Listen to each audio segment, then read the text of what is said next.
especially the Gen Z of Chapainababganj, the Gen Z of Rajshahi.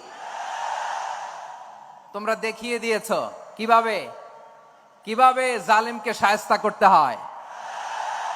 আল্লাহু আকবার। চোখের ইশারায় কি তাদের কানেক্টিভিটি, কি তাদের বোঝাপড়া। 16-17 বছরে যেটা করা যায় নাই, অল্প কয়েকদিনের ব্যবধানে তাদের ইউনিটি গোটা বাংলাদেশকে উজ্জীবিত করেছে। চিৎকার করে বলেন ঠিক কিনা। আমার প্রিয় ভাইয়েরা, আপনারা দেখেছেন এত বড় প্যান্ডেল সাধারণত হয় না বাংলাদেশে। আমি তো বিভিন্ন বিভাগে গিয়েছি, মাঠ অনেক বড় থাকে। এটাও বাংলাদেশে one of the biggest field. আলহামদুলিল্লাহ, আমাদের ভাইরা চেষ্টা করেছেন আলহামদুলিল্লাহ। এবং রাজশাহীবাসী চমক দেখানোর কারণ আছে, কারণ ওনারা সুযোগ পাইছে বেশি, সময় পাইছে বেশি। ঠিক কিনা বলেন? ওনারা প্ল্যান করেছে। সব বিভাগ যেটা না করছে আমরা চাঁপাইনবাবগঞ্জ থেকে ওইটা করে দেখাই দেব ইনশাআল্লাহ।